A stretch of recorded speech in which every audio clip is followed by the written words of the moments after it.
पूर्व पक्षी कहे हैं दोहा किए अनुभव या वस्तु को ताकि इच्छा होई, ब्रह्म नहीं अनुभूत एवं चहे न ताकू कोई। पूर्व पक्षी ने शंका जो मोक्ष का स्वरूप बताया ना उसमें की शंका कि जो आप कहते हो ना कि दुख की निवृत्ति जो है वो मोक्ष का एक अंश है, दूसरा अंश है ब्रह्मानंद की प्राप्ति जी। उसने पहली शंका ये की थी कि वो किसी को बनती ही नहीं है, दुख की निवृत्ति कोई अनर्थिकों की निवृत्ति नहीं चाहता। लोग कहते हैं 3 दुखों की हमारी निवृत्ति हो जाए, आप कहते हो पूरा अनर्थ की निवृत्ति चाहता, कोई नहीं चाहता कि हमारा सारा कुछ खत्म हो जाए। हर एक पुरुष कहता है कि केवल हमारे को 3 दुखों की हमारी निवृत्ति हो जाए। तो सिद्धांति ने कहा था, उसने आप ही अपने आप ही कहा कि ये जो 3 दुखों की निवृत्ति है ना बिना अनर्थ की निवृत्ति के हो नहीं सकती, नहीं ना हो सकती। जब तक अज्ञान के कारण से जगत की निवृत्ति नहीं होती तो 3 दुखों की निवृत्ति हो ही नहीं सकती। इसी से सिद्ध होता है कि सभी लोग अनर्थ की निवृत्ति चाहते हैं।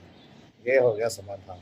अब आगे दूसरा जो अंश बचा है कि ब्रह्म की प्राप्ति, उसके लिए शंका कर रहा है।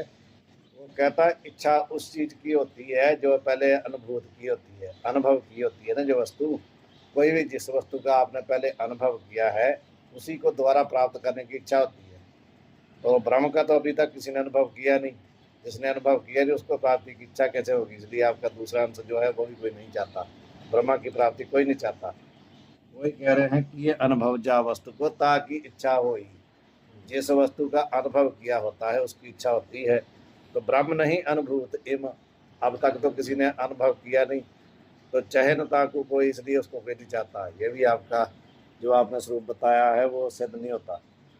वही बता रहे हैं या वस्तु का अनुभव के ज्ञान होए, अनुभव का अर्थ क्या होता है, प्रैक्टिकल किया हो, ज्ञान किया हो।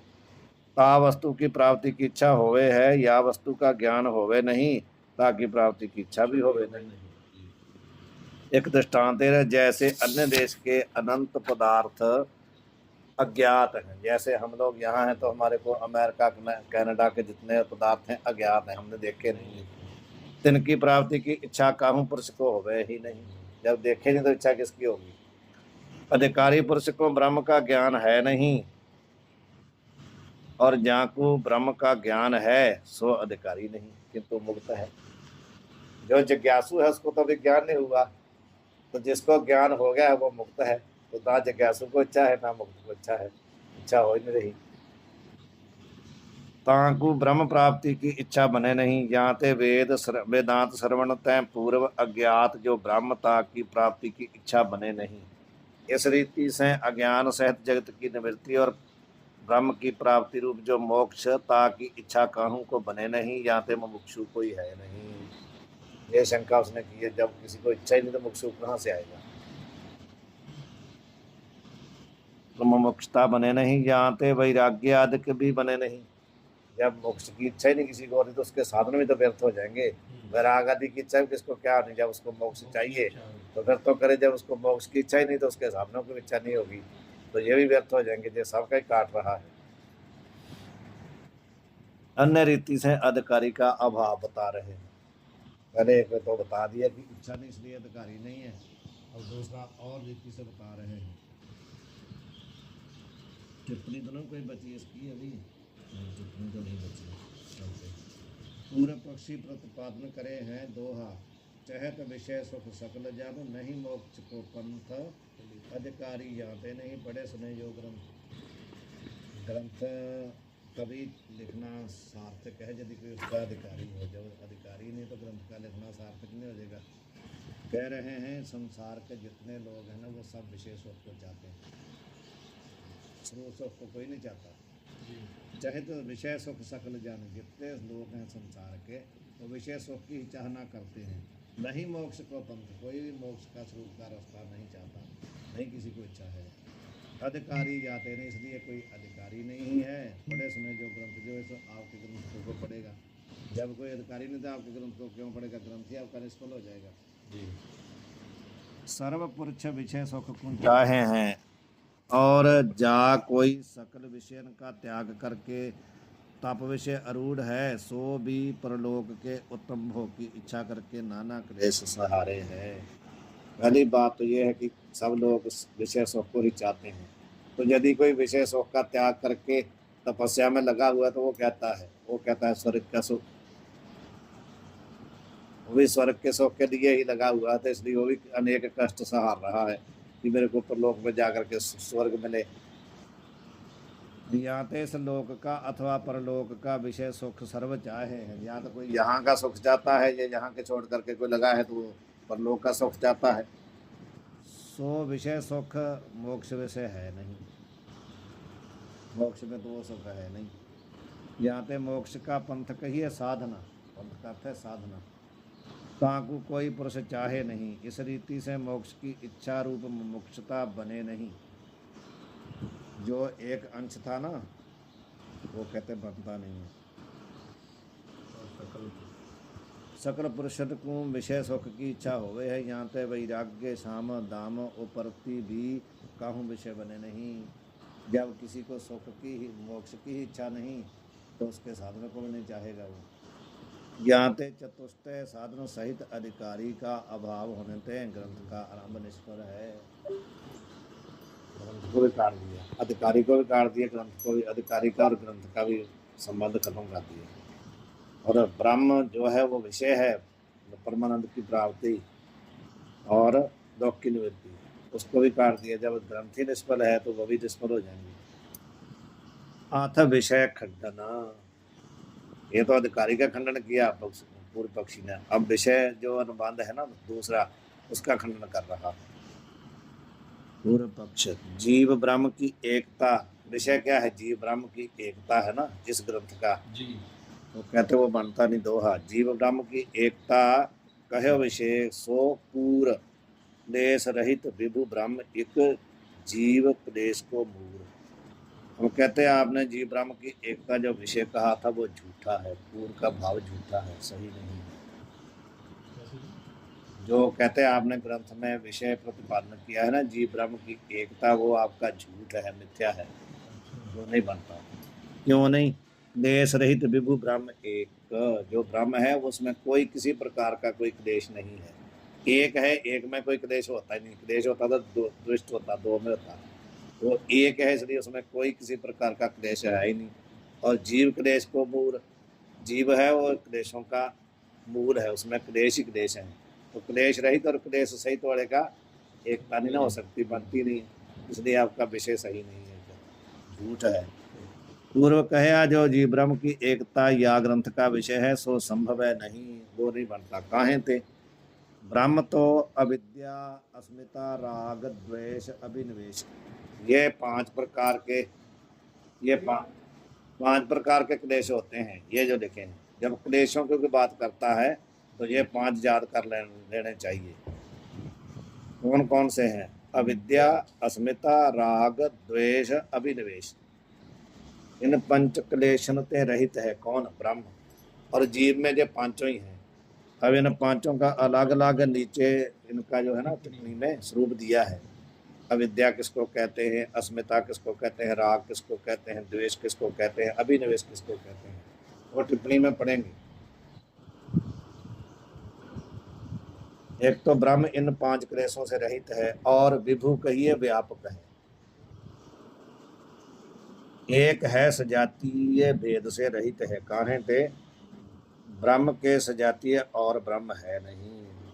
सजातीय विजातीय दो होते हैं महाराज। सजातीय विजातीय स्वगत तीन होते हैं। सजातीय होता है समान जाति वाला कोई, विजातीय होता है जो हमारे विरुद्ध जाति वाला, जैसे क्षत्रिय और ब्राह्मण। और ब्राह्मण ब्राह्मण समान जाति वाले हैं, सजातीय हो गए। क्षत्रिय और जो मतलब ब्राह्मण है या शूद्र है वो जो है विरुद्ध जाति वाले विजातीय हो गए। स्वगत होता है, स्व मतलब अपना, गत मतलब अपने में स्थित, जैसे हमारे पाँव हैं, हाथ हैं, ये सब अलग अलग हैं कि नहीं, ये भेद है एक दूसरे से, ये हमारे में स्थित भेद है, इसको स्वगत भेद कहते हैं, जो अपने में स्थित भेद होता है। ब्रह्म में ना तो ब्रह्म का कोई सजातीय है, ना ही उसका कोई विजातीय है, ना ही उसका स्वगत भेद तब हो सकता है जब उसका शरीर हो, उसका शरीर ही नहीं है, इसलिए उसमें तीनों भेद नहीं है। सजातीय विजातीय स्वगत भेद से रहित होने से वो इसलिए है कि वो एक है, दूसरा और कोई है नहीं। एक मेवा द्वितीयम, एक मेवा द्वितीयम का अर्थ यही, एकम एव अद्वितीयम, एव शब्द लगा दिया। केव लगाने से उसका स्वगत भेद नहीं है, एक लगाने से अद्वितीय और एक और एव, तीन शब्द हैं। अद्वितीय, एक और एव। द्वितीय, अद्वितीय कहने से विजातीय नहीं है, एक कहने से सजातीय नहीं है, तो एव कहने से स्वगत भेद नहीं उसमें। एक में एव, एकामेव द्वितीयम, ये अर्थ है उसका। शंकराचार्य जी महाराज ने शंका वहां उठाई, इस जातीय विजातीय तो खंडन हो गया, एव क्यों लगाया? एव इसलिए लगाया कि उसमें स्वगत भेद नहीं है। भाष्य में उन्होंने खोल दिया।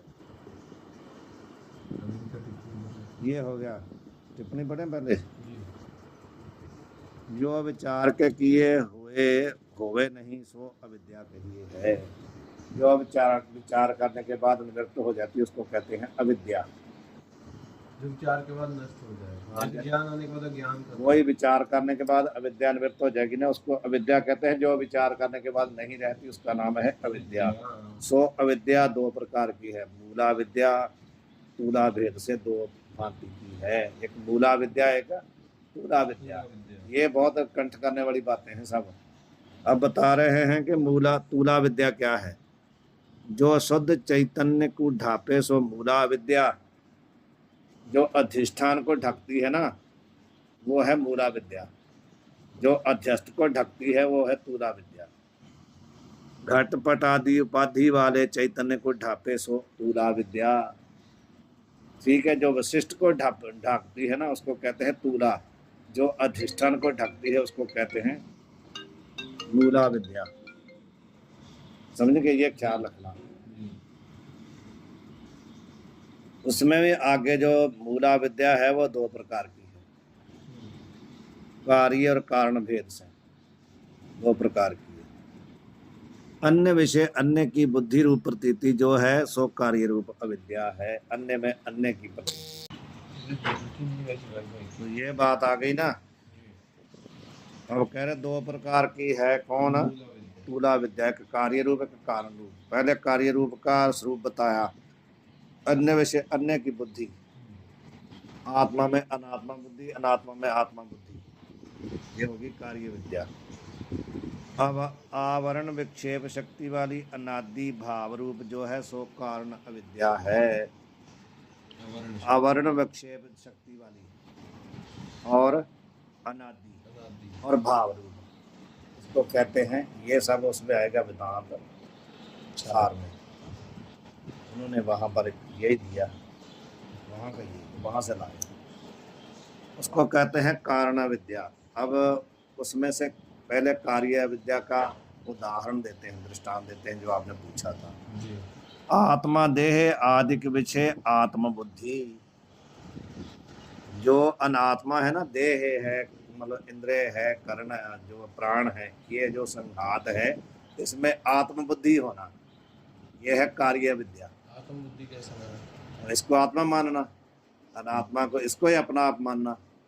यही है, मैं छोटा हूँ, बड़ा हूँ, मैं भूखा हूँ, मैं प्यासा हूँ, मैं सुखी हूँ, मैं दुखी हूँ, मैं काला हूँ, मैं गोरा हूँ। ये क्या है? सब इसी में हो रही ना बुद्धि। अनात्मा में आत्मा बुद्धि हो रही है, ये कार्य विद्या है। अनित्य आकाशादिक विषय नित्य बुद्धि, ये भी उसी का है। जो अनित्य है पांच तत्व उसमें नित्य बुद्धि होना, ये भी है। और दुख रूप धनादिक विषय सुख बुद्धि, ये भी उसी का है। और असुचि जो स्त्री पुत्र हैं, मुख चुंबन आदिक तिस विषय शुद्ध बुद्धि। छोटा बच्चा हो या कोई वो, उसको आदमी उठा लेता है तो उसको चुम्बता रहता है, उसका चुंबन करता रहता है, उसमें कोई उसको गिलानी नहीं होती। असुचि हैं, वो अपवित्र हैं, तभी उनको पवित्र बुद्धि उसमें हो रही, इसलिए चुंबन कर रहा है ना। स्त्री का करे, बच्चे का करे, किसका भी करे, इसलिए तो चुंबता है उनको, उसमें अपवित्र बुद्धि नहीं हो रही, पवित्र बुद्धि हो रही है। ये भी क्या है? कार्य विद्या है। इस भेदते चारी भांति की है, चार हो गए ना। अनात्मा में आत्मा बुद्धि, और अनित्य में नित्य बुद्धि, दुख में सुख बुद्धि, असुचि में सुचि, ये चार प्रकार की हो गई। ये यहाँ पंचक्लेश के प्रसंग में उक्त 4 प्रकार की कार्य विद्या ग्रहण है। पंचक्लेश में क्या लेना है? ये 4 प्रकार की तुला विद्या, कार्य विद्या, तुला का जो कार्य विद्या है। ये तो हो गया अविद्या का। अविद्या किसको कहते हैं? 5 क्लेश में अविद्या जो लेनी है ये लेनी है 4 प्रकार की खास करके। अब आ गया आगे दूसरा क्लेश है अस्मिता। बुद्धि और आत्मा की एकता जो प्रतीति सो अस्मिता है। यहाँ को सामान्य अहंकार भी कहते हैं, किसी को अस्मिता भी कहते हैं, सामान्य अहंकार भी कहते हैं। बुद्धि और आत्मा दोनों को एक मान लेना, समझ गए? बुद्धि का अर्थ है अंतःकरण, आत्मा तो आत्मा, दोनों को एक मानना, यही अस्मिता क्लेश है। और अनुकूलता के ज्ञान से जन्य जो बुद्धि वृत्ति सो राग है। राग किसको बोलते हैं? अनुकूलता के ज्ञान से जन्य कोई भी पदार्थ जो हमारे को अनुकूल पड़ता है ना, जो हमारे को अच्छा लगता, अभिलक्षित पदार्थ है, उससे जन्य जो बुद्धि है ना, उसको बोलते हैं राग। मानो कोई भी हमारे को चीज खाने को अच्छी लगती है, तो उस चीज से जो जन्य बुद्धि है ना, शक्ति जो उसमें होती है, उसी को राग कहते हैं। ये तीसरा हो गया। चौथा है अभिनिवेश, नहीं द्वेष। चौथा है द्वेष। प्रतिकूल वस्तु के ज्ञान से जन्य जो बुद्धि, उसको कहते हैं द्वेष। जो हमारे को अच्छा नहीं लगता, जिसमें हमारी ग्लानि होती है, उस पदार्थ से जो हमारे को बुद्धि उत्पन्न होती है, वृत्ति, यानी बुद्धि का मतलब वृत्ति, जो वृत्ति होती है उसको कहते हैं वृत्ति है हमारे अंतःकरण की। बुद्धि से लेना है आपने अंतःकरण, केवल बुद्धि नहीं लेना, बुद्धि से लेंगे अंतःकरण। जो हमारे को पदार्थ अच्छा लगता है, अभीष्ट पदार्थ है, उसको देख के जो हमारी वृत्ति बनती है, उसको कहते हैं राग। जो प्रतिकूल पदार्थ है, उसको देख करके जो हमारी वृत्ति बनती है, उसको बोलते हैं द्वेष। अब 5वां क्लेश है अभिनिवेश। मरण के भय से शरीर की रक्षा विषय जो आग्रह है, उसको बोलते हैं अभिनिवेश। कि हमारा कोई शरीर का नुकसान ना हो जाए, बार बार हम अपने शरीर के ऊपर आग्रह करना, भाई ये को हम बचा के रखें जैसे भी हो, इसको कहते हैं अभिनिवेश। ये 5 क्लेश जो हैं जीव में हैं, ब्रह्म में कोई क्लेश नहीं है। यहाँ रूप शब्द करके रूप जाति का और रूपत्व के दूसरे का चलो ये हो गया ना मूल। हो गया। अब मूल में चलते हैं। जीव विषय सर्व क्लेश हैं और परिच्छिन्न हैं। एक तो उसमें 5 प्रकार के क्लेश हैं, दूसरा है परिच्छिन्न। और परिच्छिन्न का अर्थ क्या होता है? विभाग हो जाना उसका, उसको देश काल वस्तु से परिच्छिन्न कर सकते हैं, भाव अलग कर सकते हैं। और परिच्छिन्न का अर्थ कार्य भी होता है, अल्प भी होता है। जीव जो है वो बहुत कार्य रूप है ना, ये हो गया। और नाना है, जीव के क्या है? नाना है ना, उपाधि भेद से नाना है। काहे थे? जितने शरीर हैं उतने जीव हैं। जो सर्व शरीर विषय जीव एक होवे, तो एक शरीर में सुख अथवा दुख होने से सर्व शरीर को सुख और दुख होना चाहिए। तर्क है ना। जो सांख्य वाले हो कहते हैं पुरुष नाना है, वेदांत वाले कहते हैं पुरुष एक है, जीव नाना है। अच्छा, वो पुरुष को नित्य तो मानते हैं, नाती तो मानते हैं, लेकिन नाना मानते हैं, इसलिए इतना ही फर्क है उनका वेदांत वालों से। अच्छा। वो भी पुरुष को नित्य मानते हैं, अनादि मानते हैं, उसको मानते हैं कि उसको किसी प्रकार का कोई क्लेश नहीं, पर वो नाना मानते हैं, यही अंतर है उनका। इतना ही फर्क है सांख्य वालों का वेदांत से, बाकी सब ठीक है उनका। अच्छा। वो प्रकृति को विनादि मानते हैं, पुरुष को विनादि मानते हैं, वेदांत भी मानता है, लेकिन वेदांत पुरुष को एक मानता है, पुरुष को नाना मानते हैं, इतना अंतर है। तो ये आगे बात समझ में। जो वेदांती कहे हैं सुख से आदि ले अंतःकरण के धर्म है, सो अंतःकरण नाना है। जो वेदांती कहते हैं भी ये तो अंतःकरण के धर्म है, तो अंतःकरण तो नाना है। यहाँ पे एक के सुखी दुखी होने ते सर्व सुखी दुखी नहीं हो गए हैं, नहीं होते ना, अलग अलग हैं। और साक्षी सुख दुख ते रहित है, एक है, और सर्व क्लेशन ते रहित है, और ताकि ब्रह्म के साथ एकता बने हैं, बन जाएगी। साक्षी की, जीव की नहीं, अंतःकरण वशिष्ठ की नहीं बनती, अंतःकरण उपहित की बनती है। दो है ना, एक अंतःकरण विशिष्ट चेतन है, एक अंतःकरण उपहित चेतन है। अंतःकरण विशिष्ट का अर्थ है जीव, अंतःकरण उपहित का मतलब है साक्षी। साक्षी में से साक्षी का अर्थ समझते हैं सीधा सीधा, प्रकाश करने वाला, अच्छा प्रकाशक। प्रकाशक। जो अंतःकरण विशिष्ट जीव का प्रकाशक है, उसका अधिष्ठान है जीव साक्षी जिसको बोलते हैं। अच्छा साक्षी उसको बोलते हैं जिस अंतःकरण में उपाधि होती है, और जीव उसको बोलते हैं जिसमें अंतःकरण विशेषण होता है। उपाधि और विशेषण का अंतर होता है ना। जी उपाधि भी अलग करके बताती है, विशेषण भी अलग करके बताता, पर फर्क क्या है दोनों का? विशेषण जिसको अलग करके बताता उसके साथ रह करके बताता है, और उपाधि जो बताती है उससे अलग क्या रह करके बताती है। उपाधि उपाधि जो होती, जैसे मान लो दो प्रकार के जहाँ कमल हैं, एक नीला है और एक पीला है, तो जो नील और पीला है ये क्या है? विशेषण है ना। विशेषण है। ये उससे अलग रह करके फूल को नहीं बता सकते। नहीं जब भी बताएंगे उसके भीतर में उसके साथ, उसके साथ रह करके बताएंगे। जी लेकिन जो घड़ा है ये आकाश को अलग तो करता है, लेकिन आकाश के साथ उसका कोई अभेद नहीं है। जी आकाश का घड़े का कोई संबंध नहीं है, तब भी उसको घड़ा आकाश का रख के बता रहा है कि नहीं। जी घाट उपाधि है, और फूल जो है वो नील जो है फूल का विशेषण है। समझ गए? जी उसी प्रकार अंतःकरण जो है ना, वो चेतन के विशेषण बन के क्या है? जीव, उसको जीव संज्ञा उसकी करता है। ये सब आगे आ ही जाएगा। ठीक है। साक्षी का नानापना बता रहे हैं, विशास की साक्षी का नानापना, सो वार्ता बने नहीं। ये कोई ऐसा कहता भी साक्षी भी नाना है, तो साक्षी नाना नहीं है, जीव तो नाना है, साक्षी एक है। कैसे है बता रहे हैं, काहे ते जो कर्ता भोगता जीव है, रिश्ते भिन्न साक्षी वंद्यापुत्र के समान है। है ही नहीं। वंद्यापुत्र के समान है। और जो साक्षी अंगीकार भी करो सो भी एक बने नहीं। ये कह रहा है जी कि जो आप कहते हो भी कर्ता भोक्ता जीव है, उससे अलग जो साक्षी मानते हो वो तो वंद्यापुत्र के समान है। वो तो है, वंद्यापुत्र होता ही नहीं है ही कभी। नहीं। यदि कहते आप मान में लो भी साक्षी है, तो भी एक बने नहीं, एक नहीं बनता वो, नाना साक्षी मानने होवेंगे। पूर्व पक्षी कह रहा है ये बात, यदि मान में लो आपकी बात मान लेते भी साक्षी कोई अलग है तो एक नहीं हो सकता, अनेक नाना मानने पड़ेंगे। काहे थे? यह वेदांत का सिद्धांत है, उन्हीं का सिद्धांत उनके ऊपर लगा रहा है। क्या सिद्धांत है?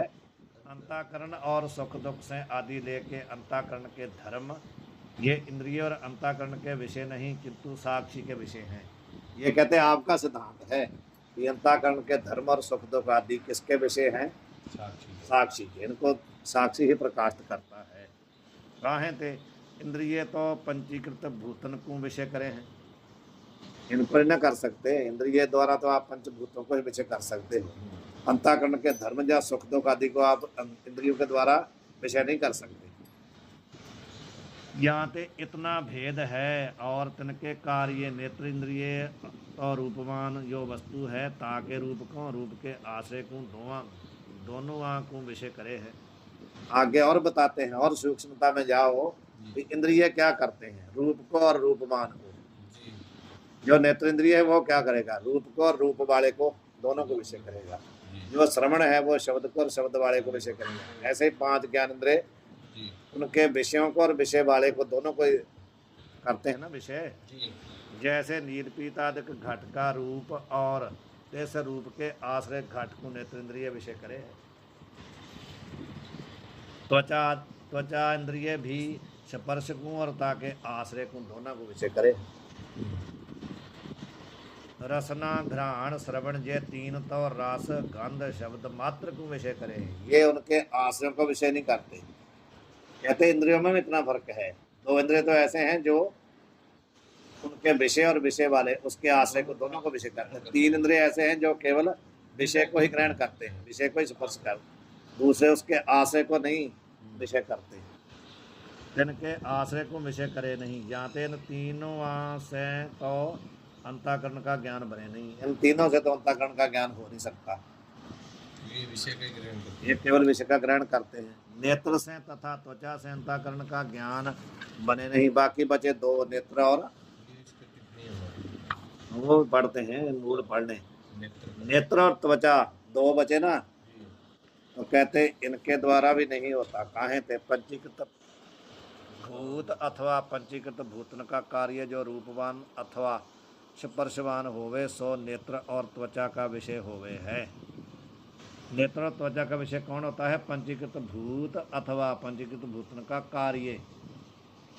कौन? रूपवान अथवा स्पर्शवान, उसका आश्रय हुआ ना। जी। अंतःकरण अपंचीकृत भूतन का कार्य है, वो तो भूतों का कार्य है नहीं। यदि कहते ये इंद्रियां विषय करती हैं तो किसको करती हैं? जो पंचभूत है, जहाँ पंचभूतों का कार्य है, रूपवान और स्पर्शवान। तो अंतःकरण तो अपंचीभूतकृत है, अपंचीकृत जो भूत है उनका कार्य है। यहाँ पे नेत्र और त्वचा भी विषय नहीं, उनका विषय नहीं बनता। इसी कारण से अपंचीकृत भूतन का कार्य नेत्र इंद्रिय भी नेत्र का विषय नहीं है। यही कारण है कि अपंचीकृत भूतन का कार्य नेत्र इंद्रिय भी तो है। अपंचीकृत मैंने पंचीकृत से जो रहे सूक्ष्म भूत, सूक्ष्म, उनको सूक्ष्म भूत कहते हैं, तनु मात्रा भी कहते हैं। जी। उन ग्रंथों में उनको क्या कहते हैं? जहाँ तो सूक्ष्म भूत कहो, जहाँ तनु मात्रा कहो।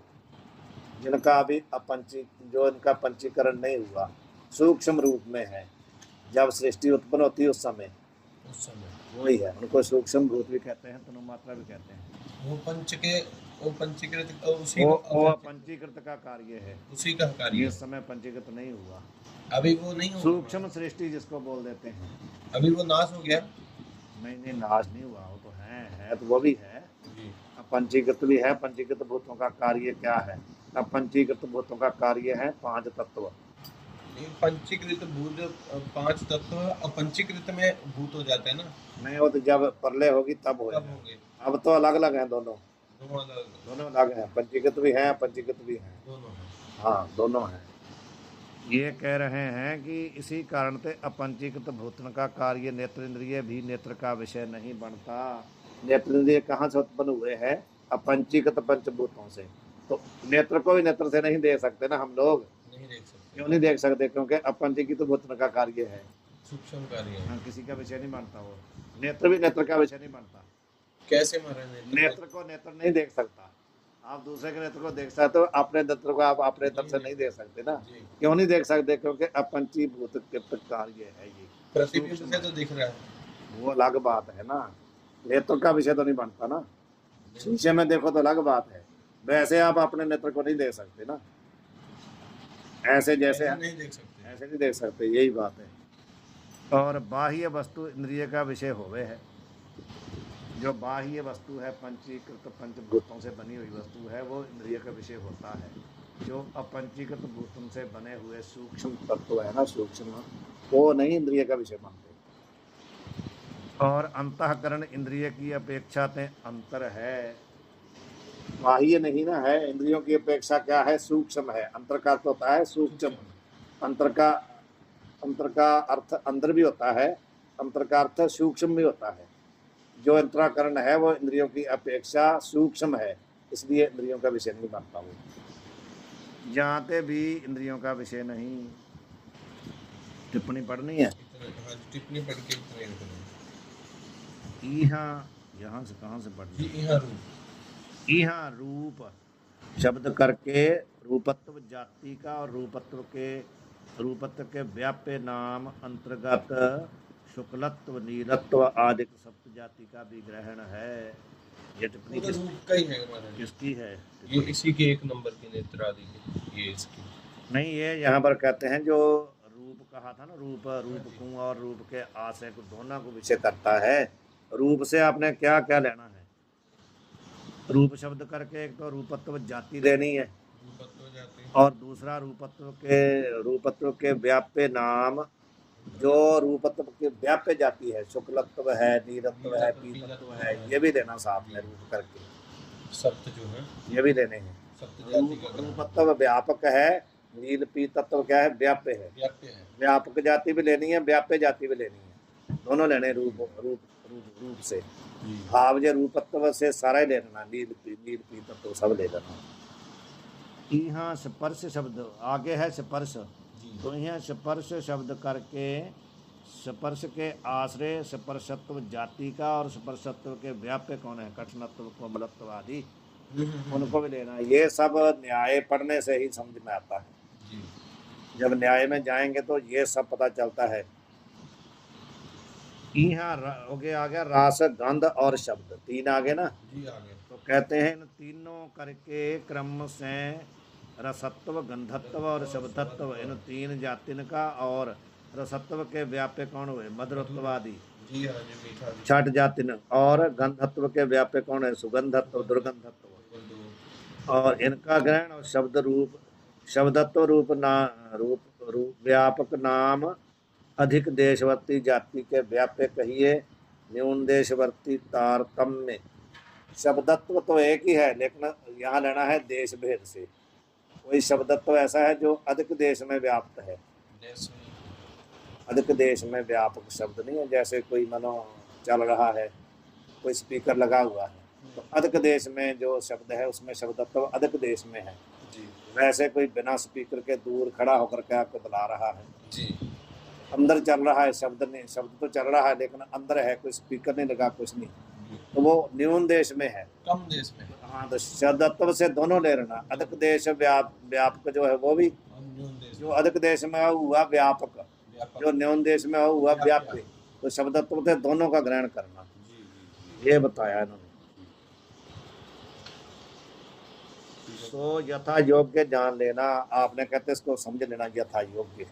कितना ही रखी महाराज जी, फिर आगे वाले की अब आगे बोलते हैं कि अंतःकरण की वृत्ति का भी अंतःकरण विषय नहीं। पहले तो बताया कि अंतःकरण इंद्रिय का विषय नहीं है, अब बता रहे हैं कि अंतःकरण अपनी खुद की अंतःकरण की वृत्ति का भी अंतःकरण क्या है, विषय नहीं। क्यों नहीं है? क्यों? अंतःकरण की वृत्ति की अपेक्षा अंतःकरण सूक्ष्म है। अंतःकरण की वृत्ति भी किसी बाहरी वस्तु को तो विषय कर सकती है, लेकिन अंतःकरण को विषय नहीं कर सकती। क्यों? क्योंकि वो जड़ है। स्वयं का ही मतलब बोध नहीं कर सकते अंतःकरण। नहीं, अंतःकरण की वृत्ति अंतःकरण को नहीं बोध कर सकती, क्योंकि वो जड़ है। तो अंतःकरण को विषय कौन करेगा? साक्षी। अंतःकरण को विषय का मतलब होता है प्रकाशित करना। विषय का मतलब क्या होता है? विषय करने का मतलब प्रकाशित करना, किसी चीज को समझाना, ये है उसका ज्ञान कराना।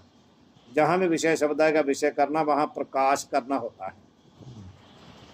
सभी संसार को विषय कौन कर रहा है? हमारे इंद्रिय जो हैं, सभी बाह्य पदार्थों को विषय का भाव प्रकाशित करते बताते हैं कि ये कौन पदार्थ है। लेकिन इंद्रियों को, अंतःकरण को, इनको कौन बताता है, इनको कौन प्रकाशित करता है? साक्षी। वही हमारा आत्मा है, उसी वही हमारा स्वरूप है, असल हमारा वो स्वरूप है। हम ही सबके प्रकाशक हैं, इंद्रियों के करण, अंतःकरण के हम ही प्रकाशक हैं साक्षी रूप में। उसी साक्षी रूप में हमारे को अपने आप को साक्षी रूप अनुभव करना है। वही ब्रह्म ज्ञान है, वही मोक्ष है। जब हम अपने साक्षी भाव में आ गए तो मानो हमारा मोक्ष हो गया। अब हम अपने आप को बंधा हुआ मान रहे हैं, साक्षी नहीं मान रहे। हम कहते हैं भी हम तो जानते ही नहीं, जो वस्तु इंद्रियों में आ गई उसको तो कहते हम जानते हैं, जो हमारी इंद्रिय का विषय नहीं है उसको हम नहीं जानते। इसलिए नहीं जानते क्योंकि हम साक्षी नहीं मानते, अपने आप को जीव मानते हैं। जब साक्षी मान लिया तो जीव को भी प्रकाशित हम करेंगे, अंतःकरण विशिष्ट को भी हम प्रकाशित करेंगे, उसकी वृत्ति को भी हम प्रकाशित करेंगे। सिर्फ इतना भेद पहचानना ही है, बढ़ना कुछ नहीं है। ये नहीं कि अंतःकरण से टूट करके, जीव से टूट करके हम साक्षी बनेंगे, कुछ नहीं करना। केवल दोनों के भेद को जानना है कि हम अंतःकरण उपहित हैं, हम अंतःकरण विशिष्ट नहीं हैं। हम अपने आप को मानते हैं अंतःकरण विशिष्ट, लेकिन हमारे को क्या समझना है? हम अंतःकरण उपहित हैं, विशिष्ट नहीं है। क्योंकि अंतःकरण का हमारे साथ कोई संबंध नहीं है। हम अंतःकरण को प्रकाशित करते हुए भी निर्लेप हैं। जैसे घट जो है वो आकाश को प्रकाशित करता हुई, उसका आकाश के साथ कोई संबंध नहीं है। उसी प्रकार हम अंतःकरण विशिष्ट जो है उसको प्रकाशित करते हुए हम अलग हैं, उससे हमारा कोई मतलब नहीं। अंतःकरण के धर्म, अंतःकरण में जो भी रह रहा है वो हमारे में कुछ नहीं है।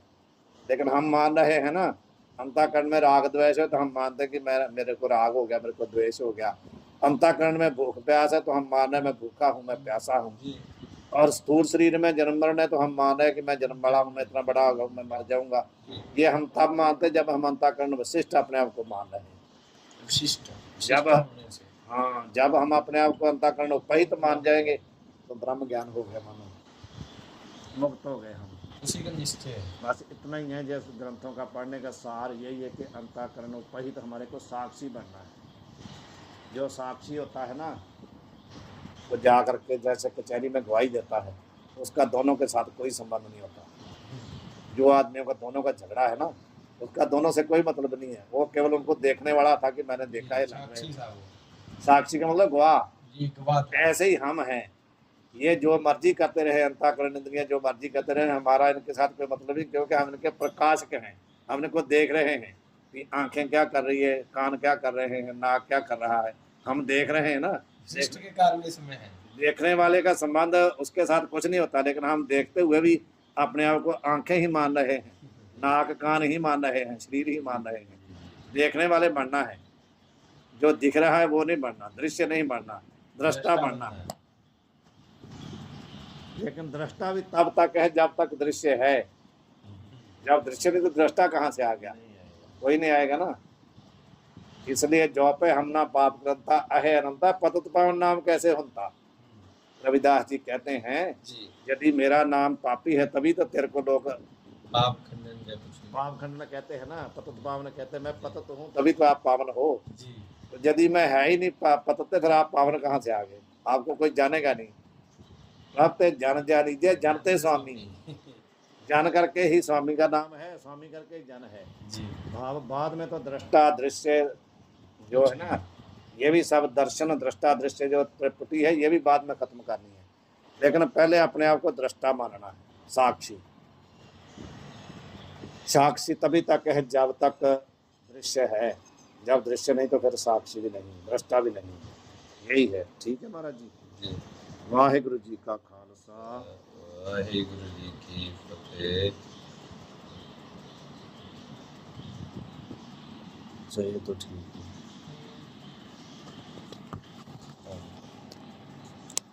अब इसमें 2 भाग हो गए होंगे आज। हाँ जी, वो दोनों लिख देंगे।